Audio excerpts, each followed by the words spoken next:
नमस्कार। भारत के भूगोल के इस सीरीज में हम लोग बीच बीच में प्रैक्टिस क्लास भी करते जा रहे हैं।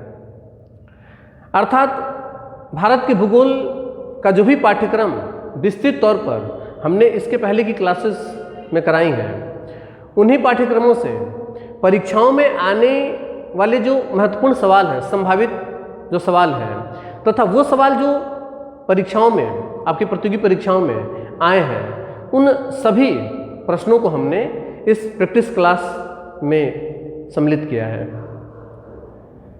बहुत ही महत्वपूर्ण क्लासेस हैं ये। अर्थात यदि आपको विस्तृत तौर पर क्लासेस लेने का समय नहीं है और आप सिर्फ ये प्रैक्टिस क्लासेस हैं देखते जा रहे हैं सही तरीके से, तो मेरा दावा है कि भूगोल से बनने वाला प्रत्येक सवाल जो आपकी प्रतियोगी परीक्षाओं में बनने वाला है, वो इससे बाहर नहीं जाएगा। इसलिए प्रैक्टिस क्लासेस आप ज़रूर देखते रहें। और जो भी विस्तृत क्लासेस हमने इसके पहले कराई हैं, चूँकि ये सब उसी पर आधारित है, जो भी सवाल इसमें हमने उठाए हैं वो सभी उसी पर आधारित है।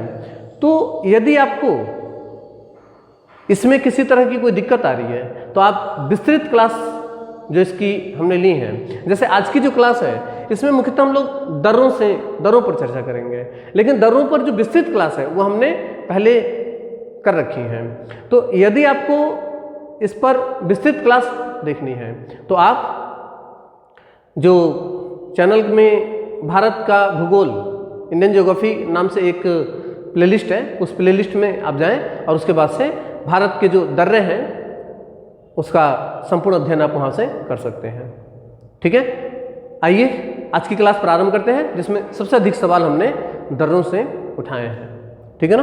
पहला सवाल है कि उस दर्रे का नाम बताएं जो उत्तराखंड में तीर्थ यात्रियों द्वारा कैलाश मानसरोवर यात्रा के लिए प्रयोग किया जाता है। ठीक है ना। ये भारत है और ये उत्तराखंड है। ये जो राज्य है यहाँ पर उत्तराखंड है और कैलाश जो है, कैलाश मानसरोवर, वो यहाँ है। ठीक है ना।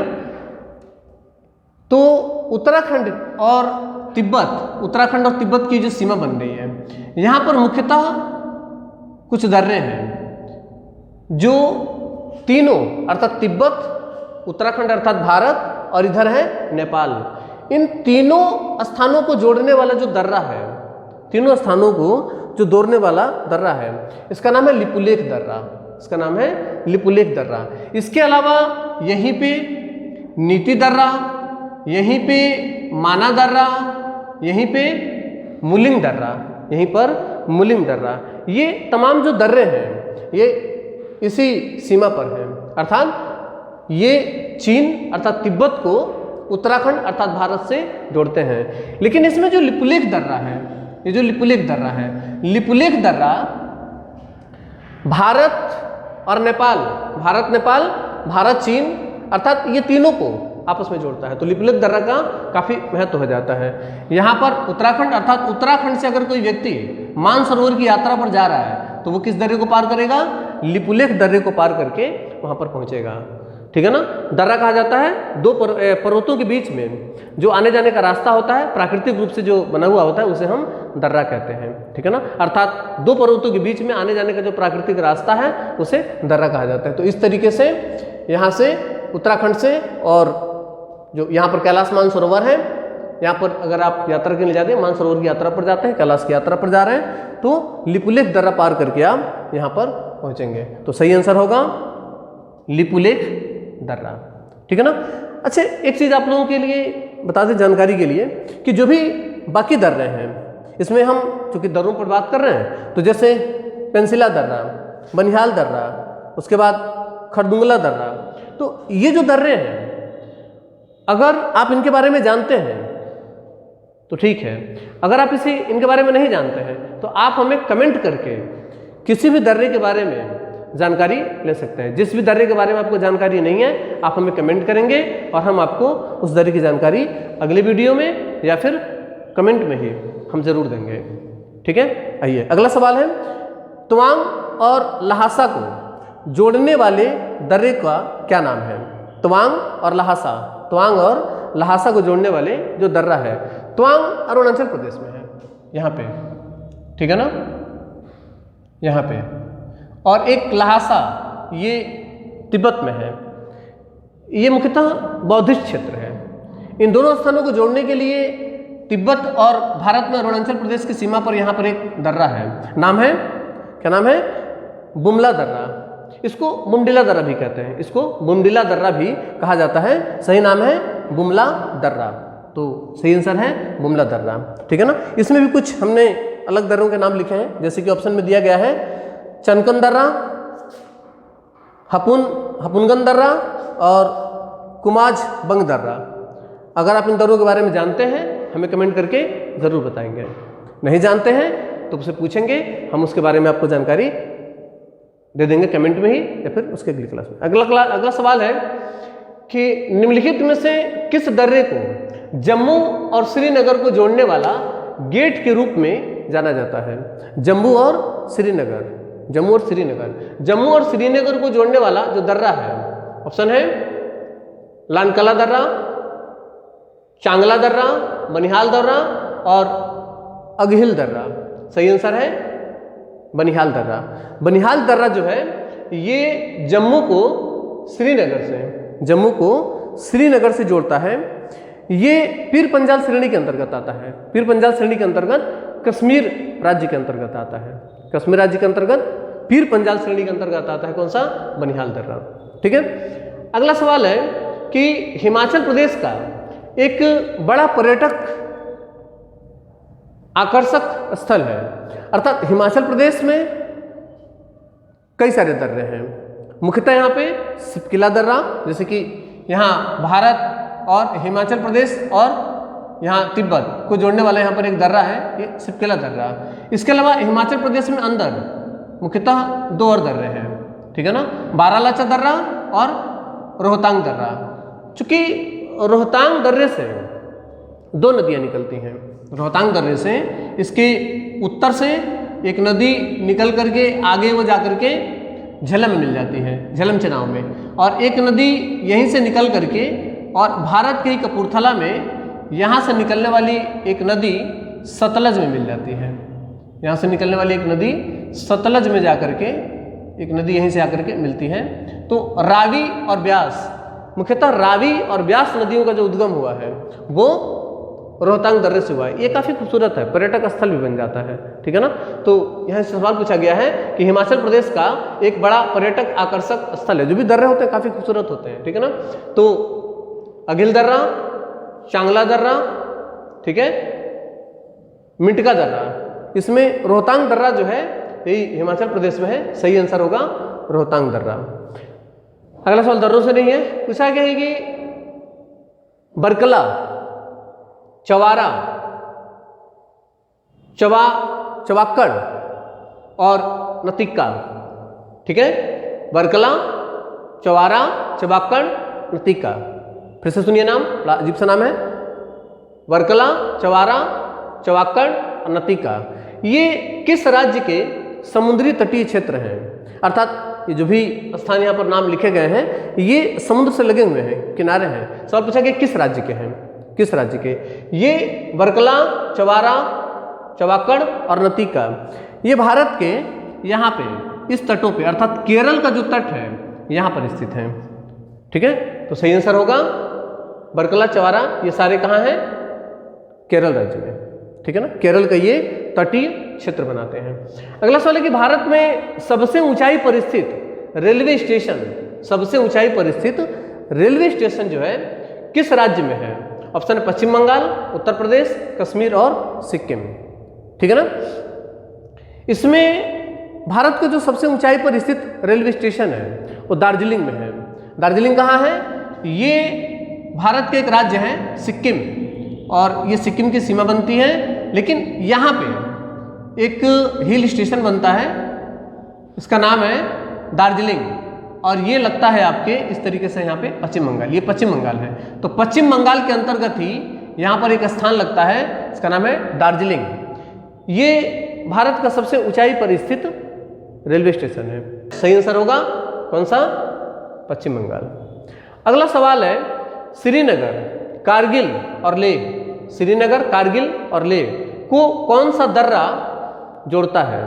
कौन सा दर्रा जोड़ता है? ऑप्शन है मुलिंगला दर्रा, सिपकिला दर्रा, जोजिला दर्रा और काराटैक दर्रा। ठीक है ना, काराटैक दर्रा। तो इनमें से लेह को श्रीनगर को लेह से, श्रीनगर को लेह से या कारगिल को लेह से? कारगिल लेह लद्दाख की राजधानी है और श्रीनगर कश्मीर की राजधानी। तो इन दोनों राजधानियों को या फिर कारगिल और लेह को जोड़ने के लिए जो दर्रा है उसका नाम है जोजिला दर्रा। जोजिला दर्रा, जोजिला दर्रा जो है ये जास्कर श्रेणी के अंतर्गत आता है। जास्कर श्रेणी का तात्पर्य है यहाँ पे भारत में काराकोरम श्रेणी है, उसके नीचे लद्दाख श्रेणी और उसके नीचे है जास्कर श्रेणी। तो इसी जास्कर श्रेणी में स्थित है कौन सा? जोजिला दर्रा। अगला सवाल है कि कौन सा दर्रा उत्तराखंड को तिब्बत से जोड़ता है और गंगोत्री के उत्तर में स्थित है? और गंगोत्री के उत्तर में स्थित है। अभी हमने उत्तराखंड के कुछ दर्रे बताए थे आप लोग। ऑप्शन दिया गया यहाँ पे जोजिला, बारालाचा दर्रा, सिपकिला दर्रा और मुलिंग दर्रा। ठीक है ना, ये मुलिंग ला दर्रा है। ला जो शब्द है ये तिब्बती भाषा का शब्द है। ला जो है तिब्बती भाषा का शब्द है और इसका मतलब होता है दर्रा। ला शब्द तिब्बती भाषा का शब्द होता है जिसका तात्पर्य होता है दर्रा। याद रखिएगा अलग से। ठीक है ना, तो आइए देखते हैं यह कौन सा दर्रा उत्तराखंड को तिब्बत से जोड़ता है और गंगोत्री के उत्तर में स्थित है। गंगोत्री अर्थात वह स्थान जहाँ से भागीरथी नदी निकलती है। ठीक है ना, उत्तराखंड के उत्तरकाशी जिले में यहाँ पर गंगोत्री है। ठीक है ना, वैसे उत्तराखंड के जो भी महत्वपूर्ण दर्रे हैं, उत्तराखंड के जो भी महत्वपूर्ण दर्रे हैं अभी मैंने नाम बताए थे, लिपुलेख दर्रा, नीति दर्रा, माना दर्रा और मुलिंग दर्रा, ये सभी के सभी दर्रे गंगोत्री के उत्तर में ही है। गंगोत्री के उत्तर में ही है। इसमें ऑप्शन के हिसाब से देखा जाएगा तो ऑप्शन है जोजिला दर्रा, तो ये कश्मीर में, बारालाचा दर्रा और सिपकिला दर्रा ये दोनों दर्रे हिमाचल प्रदेश में और सही आंसर है मुलिंग दर्रा। सही आंसर होगा मुलिंग दर्रा। अगला है कि भारत, म्यांमार और चीन, भारत, म्यांमार, चीन के बीच त्रिकोणीय जंक्शन दीफू दर्रा किस सीमा रेखा पर स्थित है? किस सीमा पर स्थित है? ठीक है ना, ऑप्शन है पाल्किस्टेड, रेड क्लिफ लाइन, डुरंड रेखा और मैकमोहन रेखा। ठीक है ना, इसमें red Cliff line Bharat Pakistan के बीच में, डुरंड रेखा पाकिस्तान और अफगानिस्तान के बीच में है, मैकमोहन रेखा भारत और चीन के बीच में है। मैंने विस्तृत क्लास में बताया था कि भारत में यहाँ से लेकर के अर्थात अरुणाचल प्रदेश में यहाँ से लेकर के और चीन की जो सीमा बन रही है यहाँ तक, ठीक है ना, ये जो क्षेत्र है इसे मैकमोहन रेखा कहते हैं। इसको मैकमोहन रेखा कहा जाता है। अर्थात भारत और चीन के बीच में जो अरुणाचल प्रदेश की सीमा बनाता है, अरुणाचल प्रदेश जिसकी सीमा बना रहा है इसको मैकमोहन रेखा कहते हैं। और यहीं पे स्थित है दीफू दर्रा। यहाँ पर है दीफू दर्रा। तो दीफू दर्रा भारत से जब आप इधर जाएंगे तो चीन और इधर म्यांमार और इधर चीन, तो चीन और म्यांमार भारत इन तीनों का एक जंक्शन बनाता है, एक त्रिकोणीय जंक्शन बनता है यहाँ पर। तो इसका सही आंसर होगा कौन सा? मैकमोहन रेखा। ये होगा मैकमोहन रेखा। ठीक है ना, क्योंकि अब देख रहे होंगे यहाँ से लेके यहाँ तक जो है ये मैकमोहन रेखा कहलाता है, इसी में स्थित है दीफू दर्रा। तो सही आंसर होगा मैकमोहन रेखा। अगला सवाल है कि महाराष्ट्र की सर्वोच्च चोटी कौन सी है? महाराष्ट्र की सर्वोच्च चोटी कौन सी है? ऑप्शन है कालसूबाई, अंजनेरी, सलहेर और तारामती। सही आंसर है कालसूबाई। कालसूबाई जो है महाराष्ट्र की सर्वोच्च चोटी है। इसके अलावा ब्रह्मगिरी, बृहदगिरी, हरिश्चंद्र पहाड़ी, अजंता पहाड़ी, ये तमाम चोटियां जो हैं ये महाराष्ट्र की हैं, लेकिन उसमें कालसूबाई उन सब में सबसे ऊंचा है। ठीक है ना, कालसूबाई की जो ऊंचाई है यह है 1646। कालसूबाई की जो ऊंचाई है वह है 1646 मीटर। इसे महाराष्ट्र का एवरेस्ट भी कहा जाता है। इसे महाराष्ट्र का एवरेस्ट भी कहा जाता है। किसको? कालसूबाई को। ठीक है ना, यहाँ पर सह्याद्री है, ये सह्याद्री का क्षेत्र है। तो सह्याद्री के उत्तर में महाराष्ट्र में ही यहाँ पर स्थित है कालसूबाई। यहाँ पर स्थित है कालसूबाई। कालसूबाई को महाराष्ट्र का एवरेस्ट भी कहा जाता है। नोट कर लीजिएगा, बहुत इंपॉर्टेंट पॉइंट है। महाराष्ट्र का एवरेस्ट पूछा जा सकता है। महाराष्ट्र का एवरेस्ट किसको कहा जाता है? कालसूबाई चोटी को कहा जाता है, क्योंकि ये महाराष्ट्र की सर्वोच्च चोटी है। अगला सवाल है कि किस भारतीय शहर को भारत का स्कॉटलैंड के रूप में भी जाना जाता है। ऑप्शन है गंगटोक, कुर्ग, शिमला और दार्जिलिंग। ठीक है ना। इसमें जो कुर्ग है, कुर्ग मुख्यतः कर्नाटक के अंतर्गत आता है। ये 1956 से पहले एक कुर्ग राज्य हुआ करता था। 1956 से पहले एक कुर्ग राज्य हुआ करता था, एक छोटा सा राज्य था। ये बेसिकली मैसूर के अंतर्गत आता था, लेकिन बाद में उसे भारतीय संघ में शामिल किया गया। 1956 में इसे एक जिला बनाया गया, इसको एक जिला बनाया गया और उसका कोडगु, कौन सा जिला बनाया गया? कोडगु, कर्नाटक का एक जिला है कोडगु जिला। कोडगु जो जिला है ये कर्नाटक का है, लिख लीजिएगा। कोडगु जिला मुख्यतः कर्नाटक का एक जिला है जिसे 1956 में बनाया गया। इससे पहले ये कुर्ग राज्य हुआ करता था। ठीक है ना, कुर्ग राज्य। तो कहाँ पर है कुर्ग? इसी को क्या कहा जाता है? कर्नाटक में है ये। इसी को भारत का स्कॉटलैंड कहा जाता है। भारत का स्कॉटलैंड कुर्ग को कहा जाता है। अगर जिला पूछ देगा तो कर्नाटक में कोडगु जो जिला है इसे भारत का स्कॉटलैंड कहा जाता है। अगला है कि रामायण का एक प्रमुख स्थान, जो वाल्मीकि रामायण है उसकी बात की जा रही है। वाल्मीकि रामायण का एक प्रमुख स्थान पंचवटी पूछा गया है किस राज्य में स्थित है? पंचवटी किस राज्य में स्थित है? पंचवटी मुख्यतः नासिक को कहा जाता है। पंचवटी नासिक को कहा जाता है। रामायण में जो मुख्यतः अरण्यक कांड है ये लगभग सभी पंचवटी का ही है। ठीक है ना।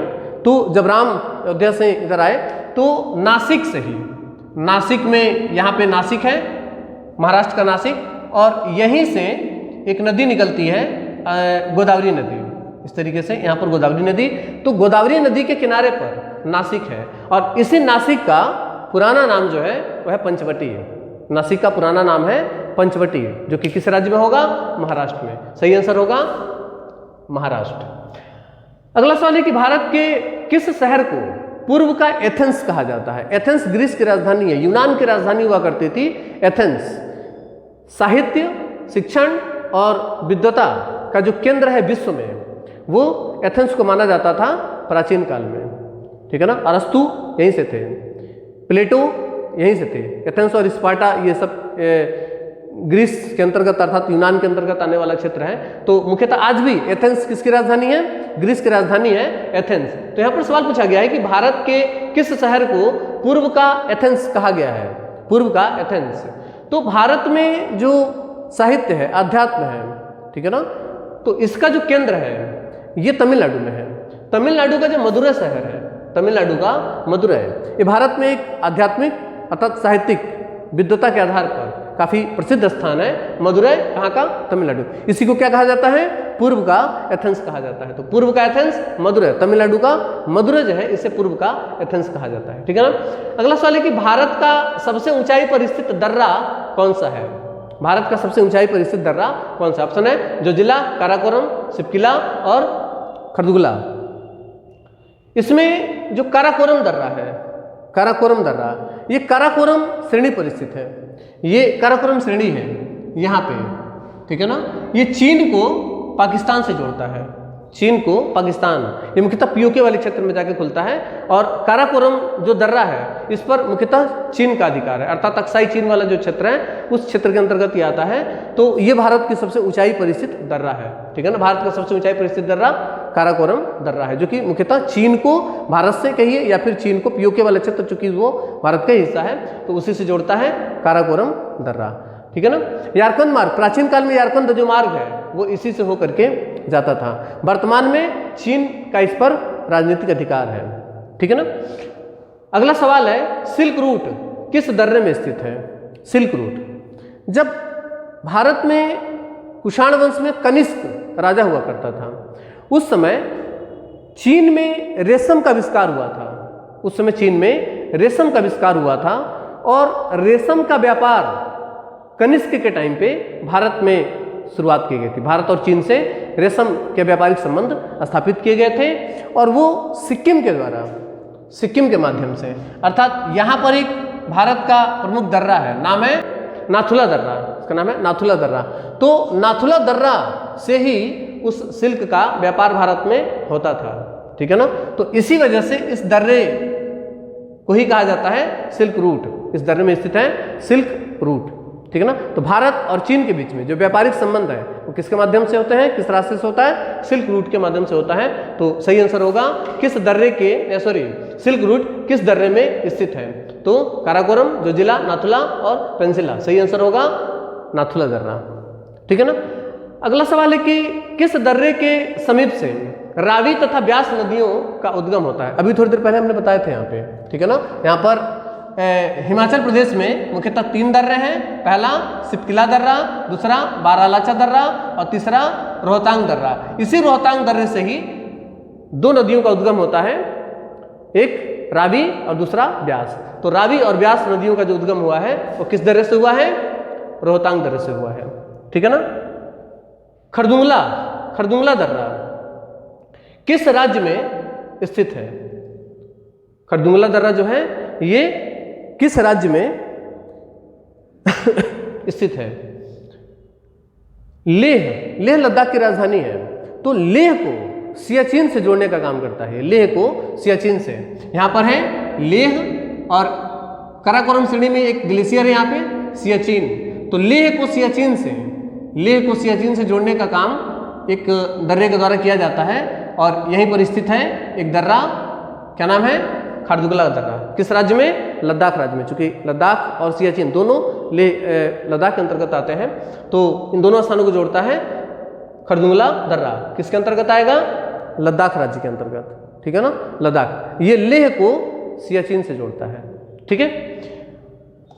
अगला सवाल है कि नाथुला दर्रा किस श्रेणी में स्थित है। नाथुला दर्रा किस श्रेणी में स्थित है। ऑप्शन है डोगक्या श्रेणी, नाक्टिवा श्रेणी, महाभारत श्रेणी और फिर पंजाल श्रेणी। नाक्टिवा श्रेणी और महाभारत श्रेणी, नाक्टिवा श्रेणी और महाभारत श्रेणी ये नेपाल में है, ये नाक्टिवा श्रेणी है और ये महाभारत श्रेणी है, ठीक है ना। और फिर पंजाल श्रेणी हिमाचल प्रदेश और कश्मीर में विस्तृत है, हिमाचल प्रदेश और कश्मीर यहाँ पर विस्तृत है फिर पंजाल श्रेणी, ठीक है ना, यहाँ पर है। तो सिक्किम में यहाँ पर नाथुला दर्रा है और नाथुला दर्रा मुख्यतः चुंबी घाटी से होकर के जब हम आगे की तरफ बढ़ेंगे और हमें कहाँ जाना होगा, चीन तिब्बत की तरफ जाना होगा, तो यहाँ पर नाथुला दर्रा पार करेंगे। तो यहाँ पर एक श्रेणी बनती है पर्वतीय, काफी छोटी सी श्रेणी बनती है चुंबी घाटी के उत्तर में, उसका नाम है डोगक्या श्रेणी, उसका नाम है डोगक्या श्रेणी। तो नाथुला दर्रा किस श्रेणी में स्थित है, डोगक्या श्रेणी के अंतर्गत आता है, ठीक है ना। अगला सवाल है कि दक्षिण भारत में दर्रे को क्या कहते हैं। दक्षिण भारत में मुख्यतः ये जो सह्याद्री है, तो सह्याद्री में भी कुछ दर्रे पाए जाते हैं। मुख्यतः यहाँ पर 4 दर्रे पाए जाते हैं, 2 आपके महाराष्ट्र में, ठीक है ना, और 2 आपके केरल में, एक यहाँ पे और एक यहाँ पे। इस तरीके से 4 दर्रे, मुख्यतः 4 दर्रे यहाँ पर पाए जाते हैं। तो दक्षिण भारत में सह्याद्री में पाए जाने वाले इस दर्रों को क्या कहा जाता है, घाट कहा जाता है। सही आंसर होगा दक्षिण भारत में दर्रों को क्या कहते हैं, गार्ज, दर्रा, घाट या इनमें से कोई नहीं। सही आंसर होगा घाट कहते हैं, दक्षिण भारत में दर्रों को घाट कहते हैं। अगला सवाल है कि निम्नलिखित में से कौन सा दर्रा मुंबई को पुणे से जोड़ता है, मुंबई को पुणे से जोड़ता है, ठीक है ना। तो यहाँ पर है मुंबई, यहाँ पर है मुंबई और यहाँ पर है पुणे, यह मुंबई यह पुणे। मैंने बताया महाराष्ट्र में यहाँ पर 2 दर्रे हैं, ठीक है ना। ऑप्शन दिया है थालघाट, भोरघाट, पालघाट और सनकोट्टा, ठीक है ना। इसमें थालघाट ये महाराष्ट्र में जो सबसे ऊपर है इसका नाम है थाल घाट, इसका नाम है थाल घाट। जो नीचे है उसका नाम है भोर घाट। जो केरल में 2 दर्रे हैं, तो ऊपर वाले को कहते हैं पाल घाट, यह है पाल घाट। और जो नीचे है, ये नीचे वाला कार्डमम श्रेणी के अंतर्गत आता है, ठीक है ना। इसका नाम है सेनकोट्टा, इसका नाम है सेनकोट्टा, ठीक है ना। इस तरीके से 4 घाट हैं। तो मुंबई से अगर आप उत्तर भारत की तरफ जा रहे हैं, दिल्ली वगैरह की तरफ, दिल्ली नासिक, यहाँ नासिक है तो दिल्ली मुंबई से नासिक जा रहे हैं, दिल्ली से मुंबई से दिल्ली आ रहे हैं, मुंबई से कलकत्ता, तो आप किस दर्रे को पार करेंगे, थाल घाट को। लेकिन अगर आप मुंबई से दक्षिण भारत की तरफ आ रहे हैं, मुंबई से दक्षिण भारत की तरफ, तो किसको पार करेंगे? भोर घाट। और मुंबई के दक्षिण में है यहाँ पे ये मुंबई है और ये दक्षिण में पुणे है, ठीक है ना। मुंबई और पुणे के बीच में 34 किलोमीटर का अंतर है, लेकिन एक पर्वतीय दर्रा यहाँ पर पार करना पड़ता है। ये बीच में पर्वतीय क्षेत्र है, ठीक है ना। सह्याद्री की श्रृंखला बीच में आती है, ठीक है ना। तो इसको अगर पार करना है तो हमें पार करना होगा भोर घाट। सही आंसर होगा कि निम्नलिखित में कौन सा दर्रा मुंबई को पुणे से जोड़ता है? सही आंसर होगा भोर घाट जोड़ता है, ठीक है ना। अगला सवाल है कि पाल घाट किस राज्य में स्थित है? पाल घाट किस राज्य में? अभी मैंने बताया था कि दो दर्रे, थाल घाट भोर घाट महाराष्ट्र में और पाल घाट सनकोट्टा केरल में। तो सही आंसर होगा केरल में। अगला सवाल है कि केरल की राजधानी तिरुवनंतपुरम, ठीक है ना। केरल की राजधानी तिरुवनंतपुरम को मदुरै कहाँ है? तमिलनाडु में है, ठीक है ना। एक सांस्कृतिक स्थल है मदुरै। तो तिरुवनंतपुरम और मदुरै को कौन सा दर्रा या घाट जोड़ता है? ठीक है ना। तो मैंने बताया पाल घाट भोर घाट। तो पाल घाट कहाँ पर है? केरल में है, लेकिन ये ऊपर है। भोर घाट कहाँ है? भोर घाट महाराष्ट्र में है, ठीक है ना। और थाल घाट कहाँ है? ये भी ऊपर महाराष्ट्र में है। सही आंसर है सनकोट्टा। सनकोट्टा जो दर्रा है, ठीक है ना, ये तिरुवनंतपुरम अर्थात केरल की राजधानी तिरुवनंतपुरम को मदुरै से जोड़ता है। मदुरै जो है यहाँ पे इन दोनों घाटों के अर्थात पाल घाट और सनकोट्टा के बीच में यहाँ पर नीलगिरी श्रृंखला है, और नीलगिरी के नीचे यहाँ पर है मदुरै, तमिलनाडु का मदुरै। और केरल की जो राजधानी है तिरुवनंतपुरम वो भी यहीं पर है, अर्थात दक्षिणी क्षेत्र में आता है। अगर केरल का ये ऊपरी क्षेत्र होता तो हमें पार करना होता, और तमिलनाडु का कोई ऐसा क्षेत्र जो कि ऊपर रहता जैसे कोयम्बटूर, तो हमें पाल घाट पार करना होता। लेकिन केरल की राजधानी भी केरल के दक्षिणी हिस्से में है और मदुरै यहाँ पर है, ये नीलगिरी के दक्षिण में है। तो इसी वजह से सनकोट्टा दर्रा पार करके हम यहाँ पर तिरुवनंतपुरम से और मदुरै पहुँच सकते हैं, ठीक है ना। तो सही आंसर है सनकोट्टा, ठीक है ना। ये रहा दर्रों से बनने वाले जो महत्वपूर्ण सवाल हैं। इसमें हमने उन सभी सवालों को भी सम्मिलित किया है जो अब तक दर्रों से सवाल आपकी परीक्षाओं में बने हैं। यदि आप ये 22 क्वेश्चन आप देख लेते हैं, दर्रों से बनने वाला कोई भी सवाल आपके किसी भी परीक्षा से बाहर नहीं जाएगा, ठीक है। मिलते हैं अगली क्लास में, तब तक के लिए नमस्कार, धन्यवाद, जय हिंद।